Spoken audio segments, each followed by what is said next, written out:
Hello, students. Good morning. I am Sangeeta Mansukhani, and this is the video number 10, and video number 10 related of class 10th.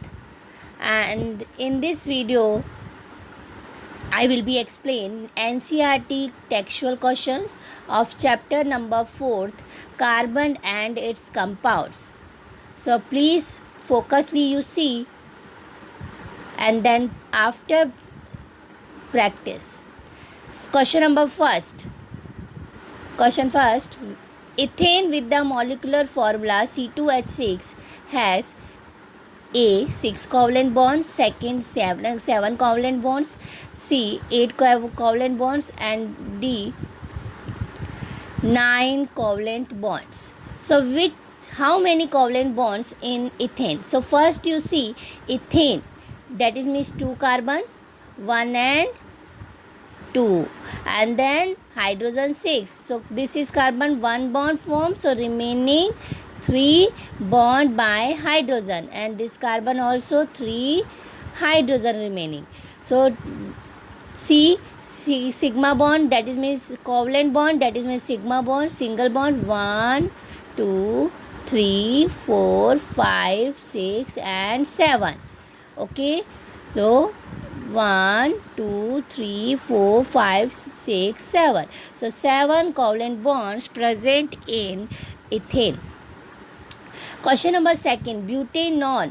Butanol is a 4 carbon compound with the functional group. So which functional group? Carboxylic acid, aldehyde, ketone, alcohol. So first is bute. Bute means 4 carbon, 1 2 3 4, and on means ketonic group. So C double bond O, and remaining valency of carbon satisfied by hydrogen. So which group compound, which function group? Ketonic group. Third, while cooking, if the bottom of the vessel is getting blackened on the outside, it means the fuel is not burning completely. Whenever fuel is not burning completely, so vessel is getting blackened on the outside. Question number 4. Explain the nature of the covalent bond using the bond formation in CH3Cl. So CH3Cl, C 3 hydrogen bond, and then Cl. So CH3Cl. So carbon forms 4 single covalent bond. 1 2 3 4. So 1 2 3 4 4 single covalent bonds by sharing 4 electrons, 3 by hydrogen, and 1 electron share with Cl. So this is the CH3Cl. So its nature of the covalent bond. So common name is 1 carbon methyl chloride, and IUPAC name is halogen prefix we have to use. So chloromethane. Next question number 5th. Draw the electron dot structures for first is ethanoic acid. Ethanoic acid, that is ethane, eth, 2 carbon, and oic acid, that is means 1 carbon has oic acid, carboxylic acid, COOH. So remaining valency of this carbon satisfied by hydrogen, CH3COOH. So we have to draw electron dot structure. 2 carbon, we draw 2 carbon.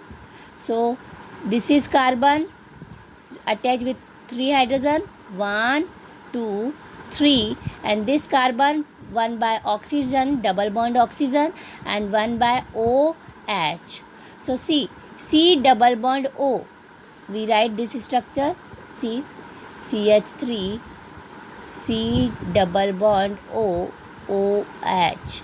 So this CH3H, 1 electron share with hydrogen, and this carbon 1 electron share with this carbon, C 1 electron of this, and then 1 electron of with OH. Carbon is 14th group of element, minus 10, that is 4 electron. See this carbon indicate by dot electron 1 2 3 and 4, and oxygen 16 group of electron, minus 10, 6 electron, outer shell electron, valence electron 6. So see, oxygen 1, 2, 3, 4 and 2 electrons shared by 1 electron by carbon and 1 electron shared by hydrogen. And this oxygen 6 electron 1, 2, 3, 4 and 2 electrons shared by carbon. So and carbon also 2 electron share. So here you see oxygen complete 6. So every atom complete its octet. See, carbon 1, 2, 3, 4, 5, 6, 7, 8 after sharing its electron, and it is electron dot structure. Second is hydrogen sulfide. Hydrogen sulfide, that is means H2S. So hydrogen sulfide, sulfur intermediate way, hydrogen attach both side. Sulfur is 16 group of element minus 10. So that is means 6 electron and hydrogen 1 electron. So sulfur 6 electron. So 1, 2, 3, 4 and 1 electron shared by hydrogen. Third is propanol. 1, 2, 3 propane and on, that is means C double bond O ketonic group. CH3 C double bond O CH3. So C, this is carbon attached with 3 hydrogen and intermediate carbon attached with double bond electrons. So 2 electrons pair share and this carbon attached with 1, 2, 3. So this is the electron dot structure of propanol. Then fluorine F2. So fluorine is 17 group of element minus 10, 7 electron outer shell. So 2 way F 1, 2, 3, 4, 5, 6. So 1 electron shared by other fluorine atom. So its octet is complete. Next question number 6. What is a homologous series? Explain with an example. So what is a homologous series? The series of organic compounds in which each compound differs from its previous or later compound by CH2. That is means every compound differ by CH2. It is called homologous series. Like methane, 1 carbon, CH4. Whenever we have to increase CH2 unit, so convert into the C2H6. Then again CH2 increase, so C3H8. So constant difference of CH2 between a compound. So previous or later compounds differ by CH2 unit. It is called homologous series.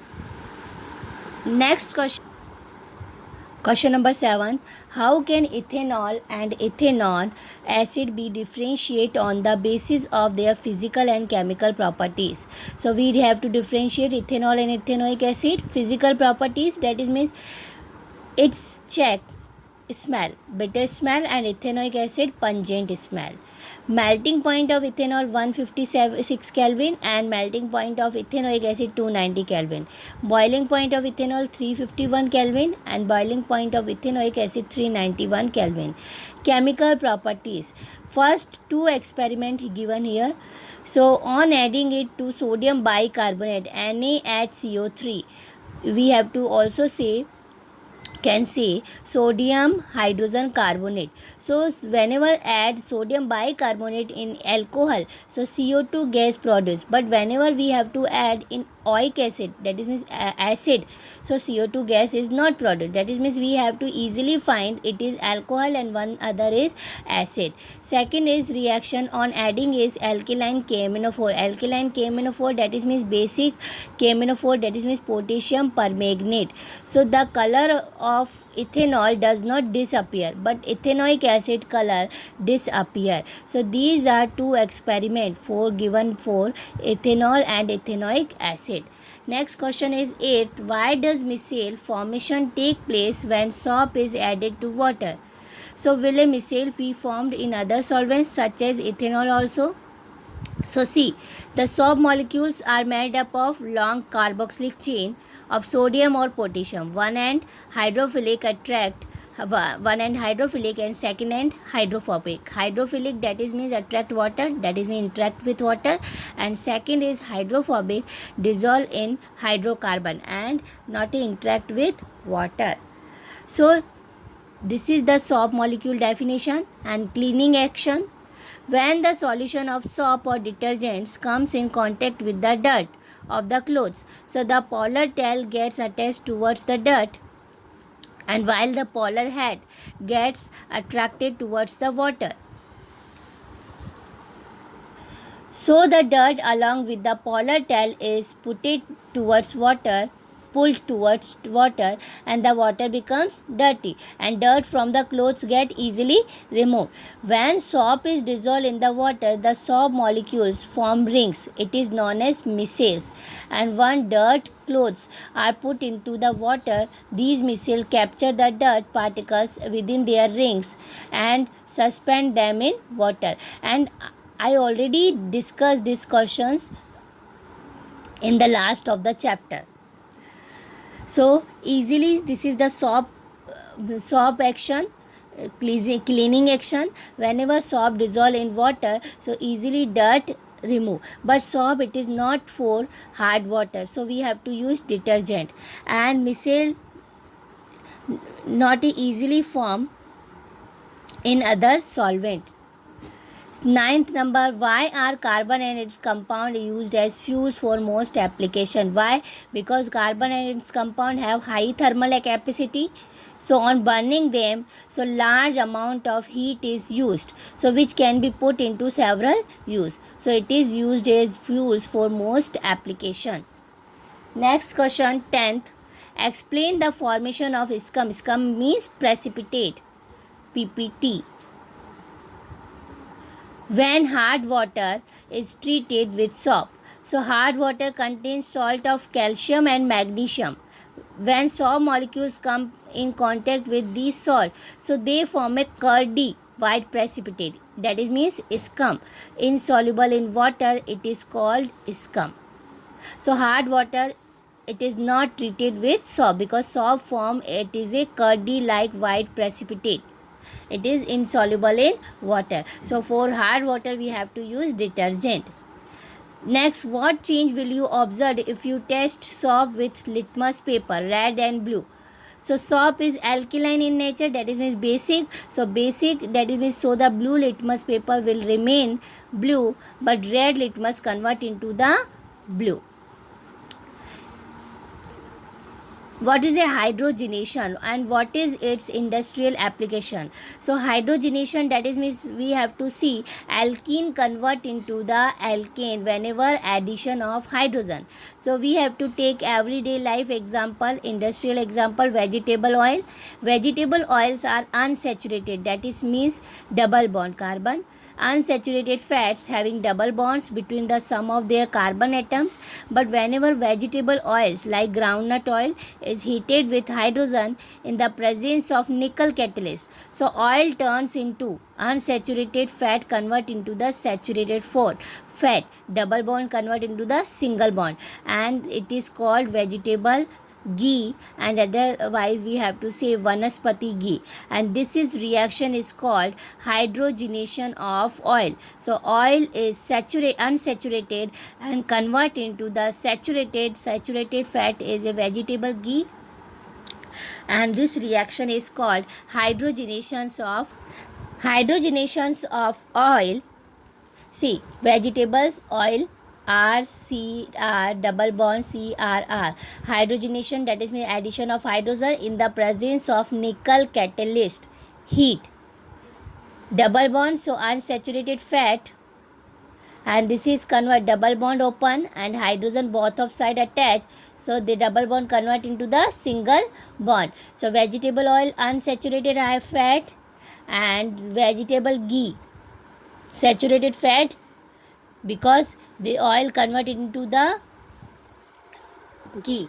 So single bond saturated fat and vegetable oil in liquid form, vegetable ghee, semi-solid ghee. Next question is, which of the following hydrocarbons undergo addition reaction? This is given hydrocarbon, and which is represent addition reaction. And always you learn one concept, unsaturated hydrocarbon represent addition reaction. So first we check which compound is unsaturated, that is means which compound have double bond. So out of the given compounds only C3H8 and C2H2 it is unsaturated, that is means double bond compound, and only three compound 1 2 and 3. It is saturated compound. So this is two compound unsaturated because double bond it have, so it is represent addition reaction. Then addition reaction, that is means unsaturated hydrocarbon represent only addition, that is means double bond break and single bond form. Double bond break, that is means any other compound attach and then convert into the saturated hydrocarbon. Next question number 14th, give a test that can be used to differentiate between saturated and unsaturated hydrocarbon. So saturated and unsaturated hydrocarbon, this is the one test we have to use and then easily differentiate saturated and unsaturated. So we will be take test alkaline KMnO4 test. We take two test tube. In one test tube put some butter and second another test tube we put cooking oil and then add KMnO4 potassium permanganate to both. So if pink color of KMnO4 does not disappear, so that is means it is butter and it is saturated, and pink color will be disappear in oil. Pink color in butter not disappear but in oil disappear, that is means cooking oil is unsaturated because KMnO4 we have to add and reaction complete oxidizing. But if unsaturated and double bond in present in oil, so in oil KMnO4 color disappear, that is means oil is unsaturated. So this is test follow for saturated unsaturated. Next 15th number question, explain the mechanism of the cleaning action of soaps. So same as the answer question number 8, otherwise you have to refer in the last topic of this chapter, soap and detergent. So you easily easily you understand because I already 2 times explained. Then these all questions are covered of these chapters. So complete exercise questions and chapter also over. And any have doubts, so please discuss, please say to by comment and otherwise any video. Thank you so much.